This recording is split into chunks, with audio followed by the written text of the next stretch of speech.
नमस्कार प्रेक्षकांनो, स्टार गृहावरील लक्ष्मीच्या पावलांनी या मालिकेच्या आगामी भागात आपण पाहणार आहोत. कला हे वकिलाकडे गेलेले असतात आणि वकील बोलतो, तुमचे 6 महिने संपले आहेत.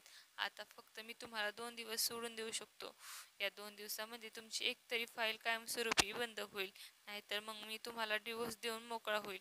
मला 2 दिवसामध्ये तुमचा जो काही निर्णय आहे तो कळवायचा आहे, आणि जर तो तुम्ही नाही कळवला तर मी असे समजेल की तुम्हा दोघांना एकमेकांमध्ये कसलाही रस नाही आणि तुमचा डिवोर्स होईल.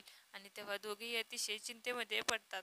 त्यानंतर आपण पाहतो, घरी गेल्यानंतर दोघेही सतत त्या वकिलाविषयी विचार करत असतात आणि एकाच वेळेस ते दोघांच्या तोंडून शब्द देतो, मला तुझ्यापासून डिवोर्स घ्यायचा नाही. आणि अद्वैत बोलतो, खरे मला आयुष्यभर तुझ्या हाताची ब्लॅक कॉफी प्यायची आहे. आणि कला देखील बोलते, मला देखील आयुष्यभर तुझ्या हातात हात धरून झोपायचा आहे, त्यामुळे मला डिवोर्स घ्यायचा नाही. असे बोलून दोघेही ते डिवोर्स पेपर फाडून टाकतात आणि दोघेही एकमेकांकडे प्रेमाने पाहू लागतात आणि मिठी मारतात. आता येणाऱ्या भागामध्ये कला अद्वैत त्यांच्या जीवनामध्ये आणखीन काही समस्या येणार का, हे पाहणं अतिशय रोचक ठरणार आहे.